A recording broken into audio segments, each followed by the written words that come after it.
Doctor, asthma और COPD में फर्क क्या है?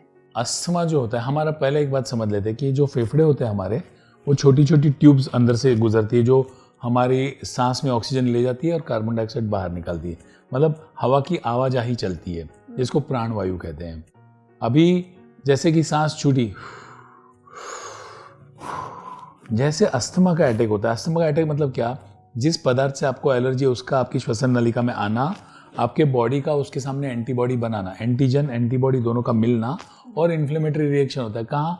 वो रेस्पिरेटरी ट्यूब पे बैठता है। तो ये ट्यूब जो आमतौर पर खुली भी रहती है वो सिकुड़ जाती है। तो क्या होता है, उसमें से गुजरने वाली हवा जो है वो आवाज़ करती है, सिट्टी बजती है, पेशेंट को सांस चढ़ती है, खांसी आती है। ये सारे लक्षण अस्थमा के हुए। अभी सीओपीडी का फुल फॉर्म है क्रॉनिक ऑब्स्ट्रक्टिव पल्मोनरी डिजीज, उसका दूसरा नाम है chronic obstructive lung disease. Okay, इसमें सेम होता है, लेकिन दोनों में मेन फर्क यह है कि अस्थमा में आपने दवाई दी, इनहेलर दिया या मौसम सुधर गया तो फेफड़ा फिर खुल जाता है। सीओपीडी में एक बार हो बीमारी आ गई तो उसके बाद फेफड़ा पूरा कभी नहीं खुलता, वो हल्का सा सिकुड़ा हुआ रहता है, और अगर ठीक से ट्रीट नहीं किया गया तो उसकी सिकुड़न बढ़ते जाती है और लास्ट में इतना चोकअप हो जाता है कि बंदा 5 कदम भी चल नहीं पाता। तो सीओपीडी इरिवर्सिबल है, प्रोग्रेसिव है, डिजेनरेटिव है। अस्थमा रिवर्सिबल है, एपिसोडिक है, आया गया। अस्थमा में कैसा रहता है कि लोग कई बार पूछते हैं, डॉक्टर मेरा अस्थमा ठीक हो जाएगा कि नहीं? मैं बोलता हूँ आप अगर ये इनहेलर और अच्छी ट्रीटमेंट लेंगे आपका अस्थमा बिल्कुल ठीक हो जाएगा। लेकिन अगर आप गिर गए और आपका हाथ फ्रैक्चर हो गया, मैंने प्लास्टर कर दिया, हाथ ठीक हो गया, बट दूसरी बार नहीं गिरने की गारंटी है क्या? वैसे ही अस्थमा में है। अगर आपको किसी चीज़ की एलर्जी है और अगर आपने ट्रीटमेंट आधा अधूरा छोड़ा और बहुत एक्सपोजर हुआ, आपको फिर अटैक आ सकता है, बट ईजी होगा। तो ये फर्क है दोनों में, अस्थमा और सीओपीडी में। और अस्थमा जनरली यंगस्टर्स में देखा जाता है, उसकी शुरुआत 40 के पहले होती है। सीओपीडी 40 के बाद होता है। और सीओपीडी जनरली स्मोकर्स में देखा जाता है, या फिर जो महिला है या जो व्यक्ति गांव में रह के चूल्हे पे खाना बनाता था और जिसको बायोमास फ्यूल फ्यूम्स कहते हैं, जैसे लकड़े का धुआं, वो बार बार लगा तो उसके फेफड़े में इंजरी हो जाती है और 40 की उम्र के बाद उसके सिम्टम्स आने लगते हैं।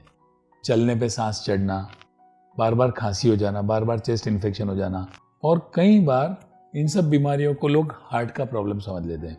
और मेरे कई पेशेंट ऐसे हैं जिनको था अस्थमा या सीओपीडी और वो निकला कार्डियोलॉजिस्ट से मिलने, फिर पता चला कि ये बीमारी है।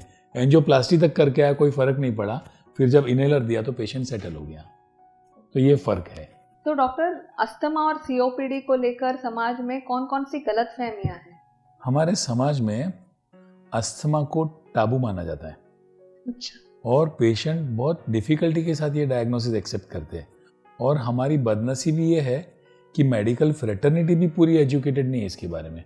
कई डायग्नोसिस करते हैं, allergic asthma, childhood asthma, acute bronchitis, जबकि ब्लैंकेट डायग्नोसिस अगर आप कंफर्म हो इट इज अस्थमा।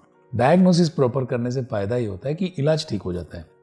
तो लोगों को जब अस्थमा बोलते हैं, क्या डॉक्टर, नहीं तो मुझे दम लग रहा है, वो मेरे चाचा देखो उसको अस्थमा है, वो तो ऐसा कर रहे हैं। बट लोगों को ये समझना चाहिए कि अस्थमा की शुरुआत कैसे होती है। एक कहावत है इंग्लिश में हमारे मेडिकल फ्रेटर्निटी में, a sneeze can lead to the wheeze. मतलब अगर मौसम बदलने पे या कुछ इरिटेशन होने से या धुआं लगने से या कुत्ते बिल्ली के बाल से आपको छींक आने लग गई, फिर गला खिंच करने लग गया, फिर आपकी चेस्ट को टाइटनेस आया, अस्थमा, इट इज अस्थमा। तो क्या होता है कि ये एक तो मिथ है कि अस्थमा मतलब इन्फेक्शन। जैसे ही पेशेंट, कोई भी खांसी का पेशेंट अगर डॉक्टर के पास गया तो पहले उसको एंटीबायोटिक दिया जाता है। दो हानि है, एक तो पेशेंट को कुछ फायदा नहीं होता, दूसरा समाज में एंटीबायोटिक अब्यूज हो रहा है जिसकी वजह से एंटीबायोटिक रेजिस्टेंस हो रहा है और बार बार दूसरी बीमारियां बड़े पैमाने पे आती है।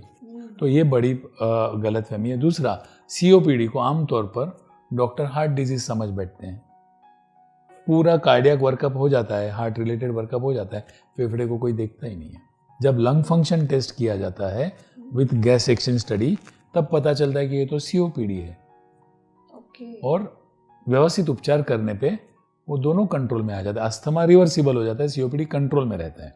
और उसका मॉनिटरिंग करने के लिए फ्रीक्वेंट लंग फंक्शन टेस्ट या एक डिवाइस आता है जिसको पिक एक्सपायरेटरी फ्लोमीटर कहते हैं, जो पेशेंट के घर में दे देते हैं। और उसको हम समझाते हैं कि ये डायबिटीज़ के मरीजों में जैसे ग्लूकोमीटर होता है, ये आपका अस्थमा मीटर है। उसमें पेशेंट को लंबी सांस खींच के उसमें फूंकना होता है, उस पे से हमको पता चलता है कि उसका अस्थमा कितना है। उसको भी पता चल जाता है कि अरे मेरा पहले 500 रीडिंग था, आज 300 है, मुझे डॉक्टर के पास जाना चाहिए। सो इतनी हद तक विकास हो गया है विज्ञान में, लेकिन लोगों तक पहुंचाना है। तो मैं और एक सवाल ये पूछना चाहूँगी कि पैंडेमिक और रेस्पिरेटरी डिसीजेस का क्या कोरिलेशन है? बहुत गहरा संबंध है। आपने देखा होगा कि कोविड का मैक्सिमम इम्पैक्ट कौन से ऑर्गन पे होता है? लंग्स पे। तो लंग्स की हेल्थ अगर अच्छी नहीं है और उस व्यक्ति को अगर कोविड होता है तो उसको डबल जीओपार्डी है, मतलब दोनों तरफ से अटैक है। पहले ही कॉम्प्रोमाइज लंग्स, ऊपर से कोविड जैसे जहरीले इन्फेक्शन का प्रभाव, तो उसमें पेशेंट के मृत्यु के और आईसीयू में जाने के चांसेस बहुत बढ़ जाते हैं। अभी एक एक इलनेस को अगर देखें तो अस्थमा वालों का, सीओपीडी वालों का, इंटरस्टिशियल लंग डिजीज करके एक और बीमारी है उसका, या ट्यूबरक्यूलोसिस जैसा ऐसी बीमारियों का ऑलरेडी लंग्स पे बुरा असर रहता है। तो अस्थमा में कैसा रहता है? रेस्पिरेटरी पैसेज चोकअप रहते हैं, ऑक्सीजन की ऑलरेडी आवाजाही अटकी है। तो अगर अस्थमा का पेशेंट एक्यूट अटैक में और उसको कोविड होता है, या पुअरली कंट्रोल अस्थमा उसको कोविड होता है, तो आउटकम इज पुअर, मतलब ठीक नहीं होगा। लेकिन अगर अस्थमा वेल कंट्रोल्ड है, उसको कोविड होता है, कोई प्रॉब्लम नहीं। सीओपीडी वाले ऑलरेडी उम्र के रहते हैं, उनको केवल सीओपीडी नहीं होता, किसी को डायबिटीज होता है, किसी को हार्ट प्रॉब्लम होता है, ब्लड प्रेशर होता है, उनका रिस्क बहुत बढ़ जाता है। तो इस कोविड के दौरान और अदरवाइज भी सीओपीडी को अच्छी तरह कंट्रोल करना प्रॉपर मेडिसिन के साथ बहुत हितावह है, और तब उनकी सेफ्टी रहती है, नहीं तो कॉम्प्रोमाइज आउटकम रहता है। आईएलडी में एक ऐसी बीमारी है जो फेफड़े को बहुत निचोड़ देती है, उनकी लंग की जो कैपेसिटी अब जीरो हो जाती है, करीब करीब बहुत लो हो जाती है। तो उस बंदे को वैसे ही ऑक्सीजन लगता है, और अगर उसको कोविड होता है तो सोच लीजिए क्या होता है। मतलब उनको तो प्रिवेंशन ही होना चाहिए कोविड का। और ट्यूबरक्यूलोसिस वगैरह कौन से फेज में है उस पर है, पर अगर आज का डिस्कशन हम अस्थमा और सीओपीडी पे रख रहे हैं तो दोनों बीमारियों को पूरी तरह कंट्रोल करने में ही भलाई है, ताकि अगर दुर्भाग्यपूर्ण रूप से अगर कोविड हो जाता है तो भी ज़्यादा तकलीफ होने की संभावना कम हो जाती है। और यही लोगों को केवल कोविड का वैक्सीन नहीं, इनको फ्लू, न्यूमोनिया और बूस्टर का इंजेक्शन रेगुलरली लगना ही चाहिए, ताकि अगर कोई दूसरा भी इन्फेक्शन होता है तो उनको हॉस्पिटल में ना जाना पड़े और मृत्यु का प्रमाण नहीं रहे। इस प्रकार से अस्थमा और सीओपीडी का पेंडेमिक से बहुत गहरा संबंध है। तो डॉक्टर, ये अस्थमा और सीओपीडी के पेशेंट्स को ट्रैवलिंग के टाइम कोई एक्स्ट्रा प्रिकॉशंस लेने चाहिए? बहुत बढ़िया सवाल है। इसका यह है कि जिनको एलर्जी है वो अपने आप को जो भी एलर्जेंस है उससे बचा के चले ड्यूरिंग द ट्रैवल। किसी को वेहिकुलर फ्यूम्स की एलर्जी होती है, किसी को अगरबत्ती जो कोई ड्राइवर्स लगाते हैं उसकी एलर्जी होती है, तो उस समय मास्क पहने या रिक्वेस्ट करें कि ये ना करें। और उसके अलावा अपनी सारी दवाइयाँ, जो भी इन्हेलर्स है, जो भी ओरल मेडिसिन है, वो साथ में लेके चले, और अपने डॉक्टर से इमरजेंसी प्लान भी साथ में लेके चलना चाहिए कि यदि मुझे यात्रा के दौरान अगर एक्यूट अटैक आता है, बड़ा दिक्कत होता है, तो उसका मैं कैसे हल करूं, और डॉक्टर के कॉन्टेक्ट्स वगैरह, और अपने रिश्तेदार में भी बता के रखना कि मैं ये दवाई लेके चल रहा हूँ। सीओपीडी वाले मरीजों को कोई विशेष ऐसा नहीं लेना चाहिए, लेकिन उनको भी अपनी दवाइयाँ साथ में लेनी चाहिए।